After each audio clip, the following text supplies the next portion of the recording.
സ്ഥിതിക്ക് ഈ പ്യുവർലി മാലബ്സോർപ്ഷൻ ആവശ്യമില്ല.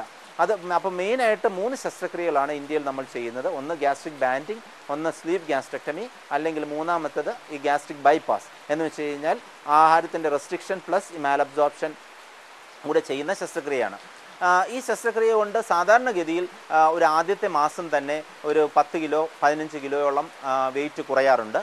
അത് കഴിഞ്ഞിട്ട് ഓരോ മാസവും 8 മുതൽ 10 കിലോ വരെ നമ്മളുടെ ആ ഓരോ രോഗികളുടെയും ആ ഔട്ട്പുട്ടിനനുസരിച്ച്, കാരണം എന്ന് വെച്ച് കഴിഞ്ഞാൽ നമ്മൾ ഈ ശസ്ത്രക്രിയ ചെയ്യുന്നത് ഞാൻ പറഞ്ഞല്ലോ, ഇത് താക്കോൽദ്വാര ശസ്ത്രക്രിയ താക്കോൽദ്വാരത്തിൽ കൂടിയാണ് ചെയ്യുക. അന്ന് വൈകുന്നേരം തന്നെ പേഷ്യൻറ്റിനെ എടുത്ത് നമ്മൾ നടത്താൻ തുടങ്ങും.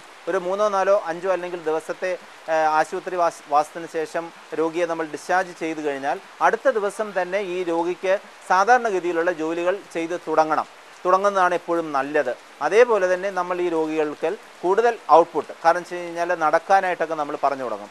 എന്തുകൊണ്ടാണെന്ന് വെച്ച് കഴിഞ്ഞാൽ ഈ ആദ്യത്തെ മാസങ്ങളിലാണ് ഏറ്റവും കൂടുതൽ വെയിറ്റ് ലോസ് ഈ രോഗിക്ക് കിട്ടുക. അപ്പോൾ ഒരു 5 മുതൽ 9 മാസം കൊണ്ട് നമ്മളുടെ എക്സസ് ബോഡി വെയ്റ്റിൻ്റെ 50% നമുക്ക് കുറഞ്ഞു കിട്ടും. ഇപ്പോൾ ഒരു എക്സസ് ബോഡി വെയ്റ്റ് ഒരു 80 കിലോ ആണെന്നുണ്ടെങ്കിൽ ഒരു 40 കിലോയോളം 5 മുതൽ 9 മാസം കൊണ്ട് കുറഞ്ഞു കിട്ടും. ഒരു സാധാരണ വെയിറ്റിലേക്ക് എത്താനായിട്ട് മിക്കവാറും രോഗികൾ 1 വർഷം കൊണ്ട് ഒരു സാധാരണ വെയിറ്റിലേക്ക് എത്തിച്ചേരാറുണ്ട്. ഈ അമിതവണ്ണത്തിനായുള്ള ശസ്ത്രക്രിയ എന്ന് പറയുന്നത് തന്നെ പലരെയും സംബന്ധിച്ച് പുതിയ ഒരു അറിവായിരിക്കും. അപ്പോൾ സ്വാഭാവികമായും തന്നെ ഇത്തരത്തിൽ ഒരു സർജറി ചെയ്തു കഴിഞ്ഞാൽ തന്മൂലമുള്ള സങ്കീർണതകൾ എന്തെല്ലാമെങ്കിലും ഉണ്ടാകുമോ എന്ന് സ്വാഭാവികമായും ഒട്ടനവധി സന്ദേഹങ്ങൾ ഉണ്ടാകാം. തീർച്ചയായിട്ടും ഇങ്ങനെയുള്ള രോഗികൾ സാധാരണ രോഗികളെക്കാളും ഡിഫറൻ്റ് ആണ്. കാരണം 100ഉം 110ഉം 120ഉം കിലോ വെയിറ്റുള്ള രോഗികൾ നമ്മൾ 60ഉം 70ഉം കിലോ വെയിറ്റുള്ള രോഗികളെ ഓപ്പറേറ്റ് ചെയ്യുന്നതിനേക്കാളും ഡിഫറൻ്റ് ആയിരിക്കും. കാരണം ഇവരുടെ എല്ലാം സിസ്റ്റംസ്, വൈറ്റൽ ഓർഗൻസ് എല്ലാം കോംപ്രമൈസ്ഡ് ആയിരിക്കും. അപ്പോൾ അങ്ങനെയുള്ള രോഗികളെ നമ്മൾ അനസ്തീഷ്യ കൊടുക്കുമ്പോഴും അത് ഓപ്പറേറ്റ് ചെയ്യുമ്പോഴും അതിന് ഉള്ള സജ്ജീകരണങ്ങൾ ഉള്ള ഹോസ്പിറ്റലുകൾ, ഫെസിലിറ്റീസ് ഉള്ള ഹോസ്പിറ്റലുകൾ വേണം ചെയ്യുവാനായിട്ട്. നമ്മൾ അവർക്ക് ഇതുമൂലം ഉണ്ടാകുന്ന കോംപ്ലിക്കേഷൻസ് ഒക്കെ അവോയ്ഡ് ചെയ്യാനായിട്ടുള്ള ഓരോരോ പ്രിക്കോഷൻസ്, ഓരോരോ പ്രതിവിധികൾ നമ്മൾ എടുക്കാറുണ്ട്. ഇത് പലതര ഉപകരണങ്ങളുടെ സഹായത്തോടു കൂടിയാണ് നമ്മളിത് ചെയ്യുന്നത്. അതേപോലെ തന്നെ നമ്മൾ വയറ്റിനുള്ളിൽ ഈ കുടലിൽ ഓപ്പറേഷൻ ചെയ്യുന്ന സമയത്ത് ഇതെല്ലാം സ്റ്റേപ്ലേഴ്സ് എന്ന് പറയുന്ന, ഇപ്പോൾ നമ്മൾ ഇന്ത്യയിലെല്ലാം വിദേശ നിർമ്മിതമായ സ്റ്റേപ്ലേഴ്സ് എന്ന് പറയുന്ന ഉപകരണങ്ങൾ ഉപയോഗിച്ചിട്ടാണ് ഇത് ചെയ്യുന്നത്. അതുകൊണ്ട് തന്നെ ഇത് വളരെ സേഫായിട്ടുള്ള ഒരു ഓപ്പറേഷനുകളാണ്. സാധാരണഗതിയിൽ നമ്മൾ ഇപ്പോൾ 1% താഴെ മാത്രമേ ഉള്ളൂ ഇങ്ങനെയുള്ള രോഗികളിൽ എന്തെങ്കിലും കോംപ്ലിക്കേഷൻസ് വരാൻ സാധ്യതയുള്ളൂ. അടുത്ത സംശയം വരുന്നത്, നമ്മുടെ കുടലിൽ ഈ ബൈപ്പാസ് ശസ്ത്രക്രിയയൊക്കെ ചെയ്തു കഴിഞ്ഞാൽ അതുകൊണ്ട് എന്തെങ്കിലും കോംപ്ലിക്കേഷൻസ്, സങ്കീർണതകൾ വരുമോ എന്നുള്ളതാണ്. നമ്മൾക്കറിയാം നമ്മളുടെ ചെറുകുടൽ എന്ന് പറയുന്നത് 7 അടിയോളം നീളമുള്ളതാണ്. നമ്മൾ കഴിക്കുന്ന ആഹാരത്തിൻ്റെ അകത്ത് പല ഘടകങ്ങൾ നമ്മൾക്ക് ആവശ്യമായുള്ളതാണ്. ഒന്ന് നമ്മളുടെ ഫാറ്റ്, പ്രോട്ടീൻ, കാർബോഹൈഡ്രേറ്റ്, അതേപോലെ വൈറ്റമിൻസ്, മിനറൽസ്, ഇതെല്ലാം ചെറുകുടലിൻ്റെ ഓരോരോ ഭാഗങ്ങളിൽ നിന്നായിട്ടാണ് ആഗിരണം ചെയ്യുന്നത്. അപ്പോൾ നമ്മൾ കുറച്ച് ഭാഗം നമ്മൾ ആഹാരം വഴിമാറ്റി വിടുമ്പോൾ ആ ഭാഗത്തു നിന്നുള്ള ഈ ഘടകങ്ങളുടെ അളവ് നമ്മളുടെ രക്തത്തിൽ കുറയാൻ സാധ്യതയുണ്ട്. അപ്പോൾ നമ്മളിത് 2 രീതിയിലാണ് ഇത് നമ്മൾ പരിഹരിക്കുന്നത്. ഒന്ന്, നമ്മൾ കഴിക്കുന്ന ആഹാരത്തിൽ ഈ ഘടകങ്ങളുടെ അളവ് നമ്മൾ കൂട്ടും. നമ്മൾ ഈ ഓപ്പറേഷന് ശേഷം ഈ രോഗികൾ ഒരു 1-2 വർഷത്തേക്കും ഞങ്ങളുടെ മേൽനോട്ടത്തിലായിരിക്കും. പ്രത്യേകിച്ചും ഡയറ്റീഷ്യൻ ഇവരെ സൂപ്പർവൈസ് ചെയ്തുകൊണ്ടിരിക്കും. എല്ലാ മാസവും ഡയറ്റീഷ്യൻ്റെ നിർദ്ദേശപ്രകാരമായിട്ടുള്ള ഫുഡുകളായിരിക്കും ഇവർ കഴിക്കുക. പക്ഷേ സാധാരണ രീതിയിൽ കുറച്ച് കഴിഞ്ഞ് കഴിഞ്ഞാൽ, നമ്മളൊരു 1-2 വർഷം കഴിഞ്ഞ് നമ്മളുടെ വെയിറ്റ് നോർമലായി കഴിഞ്ഞ് കഴിഞ്ഞാൽ ഇവർക്ക് സാധാരണ ആഹാര രീതികളിലേക്ക് മാറുവാനായിട്ട് സാധിക്കാറുണ്ട്. അതേപോലെ തന്നെ നമ്മുടെ ഇൻറ്റസ്റ്റൈൻ കുറച്ചും കൂടെ അക്കസ്റ്റംഡ് ആവും. നമ്മളുടെ ബൈപ്പാസ് ചെയ്തിരിക്കുന്ന ആ ഭാഗത്തു നിന്നല്ലാതെ മറ്റേ ഭാഗത്തു നിന്ന് ഈ ഘടകങ്ങൾ ചിലപ്പോൾ ആഗീരണം ചെയ്ത് തുടങ്ങാറുണ്ട്. ഇതാണ് അല്ലാത്ത രീതിയിലുള്ള ഞാനിപ്പോൾ പറഞ്ഞ ഈ ഒരു കുഴപ്പം ഈ ഗ്യാസ്ട്രിക് ബൈപ്പാസിന് മാത്രമേ ഉള്ളൂ. റെസ്ട്രിക്റ്റീവ് ഓപ്പറേഷൻസിന് ഇങ്ങനത്തെ ഒരു പ്രോബ്ലവും ഇല്ല. ഇവിടെ ഇങ്ങനെ വിവിധ തരം ടെക്നിക്സും മറ്റും പറയുമ്പോൾ തോന്നാവുന്ന മറ്റൊരു സംശയം, ഏത് തരം രോഗികളിലാണ് ഏത് തരം ടെക്നിക്ക് ഉപയോഗപ്പെടുന്നത് എന്ന്. നമ്മൾ ഈ ഓപ്പറേഷനുകൾ റെസ്ട്രിക്ഷൻ മാത്രം മതിയോ അതോ റെസ്ട്രിക്ഷനും മാലബ്സോർപ്ഷനും വേണോ എന്നുള്ളത് നമ്മൾ നിശ്ചയിക്കുന്ന പല ഘടകങ്ങളെ ആശ്രയിച്ചിട്ടാണ്. പ്രധാനമായും അദ്ദേഹത്തിൻ്റെ തൂക്കമാണ്.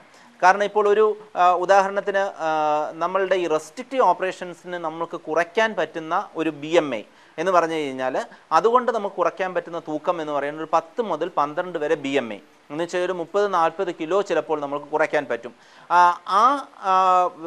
ആ രോഗിക്ക്, പ്രത്യേകിച്ച് രോഗിക്ക് ഇപ്പോൾ സപ്പോസ് 50 BMI ആണെന്നുണ്ടെങ്കിൽ അവരുടെ 10 അല്ലെങ്കിൽ 12 BMI കുറഞ്ഞിട്ട് അവർക്ക് വലിയ കാര്യമുണ്ടാകും, എന്ന് വെച്ചാൽ നോർമൽ വെയിറ്റിലേക്ക് വരില്ല.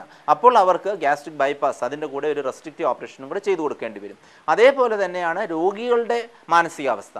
ഇപ്പം നമ്മൾ ചില രോഗികൾ എത്ര വെയിറ്റ് ഉണ്ടെന്നുണ്ടെങ്കിൽ അവർ ഓപ്പറേഷൻ കഴിഞ്ഞിട്ട് ഞാൻ നല്ലതുപോലെ എക്സസൈസ് ചെയ്യാം, ഞാൻ കഴിക്കുന്ന ആഹാരത്തിൻ്റെ അളവ് എനിക്ക് നല്ലപോലെ കൺട്രോൾ ചെയ്യാൻ പറ്റും എന്നുള്ള അങ്ങനത്തെ ആ രോഗികളുടെ ഡിറ്റർമിനേഷൻ ഇത് വളരെ പ്രധാനമാണ്. അല്ലെങ്കിൽ അവരുടെ ജീവിതശൈലി ഇത് കഴിഞ്ഞിട്ടും എങ്ങനെ മാറ്റാം എന്നുള്ളതിനെ പറ്റിയിട്ടുള്ളത്.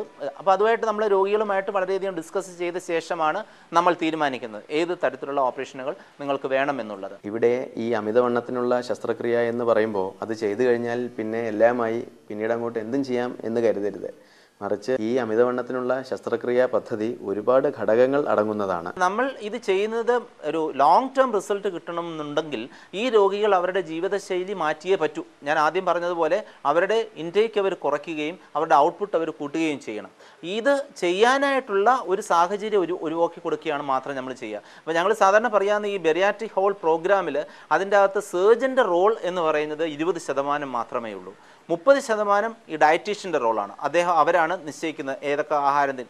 50% ഈ രോഗിയുടെ കയ്യിൽ തന്നെയാണ് ഇരിക്കുന്നത്. എത്രത്തോളം രോഗി അവരുടെ ജീവിതശൈലി മാറ്റാൻ തയ്യാറാകുന്നുവോ അത്രത്തോളം നല്ല റിസൾട്ട് ഈ പ്രോഗ്രാമിന് കിട്ടാൻ സാധ്യതയുണ്ട്. ഇത്രയും കാര്യങ്ങൾ നമ്മൾ അമിതവണ്ണത്തിൻ്റെ ശസ്ത്രക്രിയയെക്കുറിച്ച് പറയുമ്പോൾ സ്വാഭാവികമായും ഇത് കണ്ടുകൊണ്ടിരിക്കുന്ന നിങ്ങൾക്ക്, പ്രത്യേകിച്ചും ഇത് കണ്ടുകൊണ്ടിരിക്കുന്ന നല്ല അമിതവണ്ണമുള്ള അല്ലെങ്കിൽ പൊണ്ണത്തടിയുള്ള ആളുകൾക്ക് തോന്നാവുന്ന തികച്ചും പ്രായോഗികമായ ചില സംശയങ്ങളുണ്ടാകും. പ്രത്യേകിച്ചും ഇതിൻ്റെ ചിലവിനെക്കുറിച്ചും മറ്റുമൊക്കെ നമുക്കതിലേക്ക് വരാം. വിദേശ നിർമ്മിതമായ ഉപകരണങ്ങൾ ധാരാളം ഈ ശസ്ത്രക്രിയയിൽ ഉപയോഗിക്കുന്നതുകൊണ്ട് തന്നെ ഇതിൻ്റെ ചിലവ് വളരെ ചിലവേറിയ ഒരു ശസ്ത്രക്രിയ രീതിയാണിത്. പക്ഷേ നമ്മൾ ഇതുമൂലമുണ്ടാകുന്ന ഈ ശസ്ത്രക്രിയ ചെയ്തില്ലെങ്കിൽ അതുമൂലമുണ്ടാകുന്ന അസുഖങ്ങളെ ചികിത്സിക്കേണ്ട ചിലവ് നോക്കുകയാണെന്നുണ്ടെങ്കിൽ ഇതിന് ചിലവഴിക്കുന്ന ആ തുക വളരെയധികം കുറവാണെന്ന് കാണാൻ പറ്റും. കാരണം വെച്ച് കഴിഞ്ഞാൽ ഒരു ഒറ്റ ശസ്ത്രക്രിയകൾ കൊണ്ട് തന്നെ നമ്മൾ ധാരാളം അസുഖങ്ങൾ നമ്മൾ കുറയ്ക്കുകയാണ് ചെയ്യുക, നമ്മൾ വരാതിരിക്കുകയാണ് ചെയ്യുക. എന്തായാലും സാധാരണഗതിയിൽ വൻ നഗരങ്ങളിൽ ഒരു 3 മുതൽ 5 ലക്ഷം രൂപ വരെ ചിലവുള്ള ഈ ഓപ്പറേഷനുകൾ കേരളത്തിൽ നമ്മൾ ചെയ്തു വരുന്നത് ഏകദേശം 2 ലക്ഷം രൂപയോളം, 2 മുതൽ 3 വരെ ലക്ഷം രൂപയോളമാണ് ചിലവ് വരുന്നത്. അമിതവണ്ണത്തിൻ്റെ ചികിത്സയിലായിട്ട് ചെയ്യുന്ന ബെറിയാട്രിക് ശസ്ത്രക്രിയയെക്കുറിച്ച് ഒരുപാട് കാര്യങ്ങൾ നമ്മളിപ്പോൾ മനസ്സിലാക്കിയല്ലോ.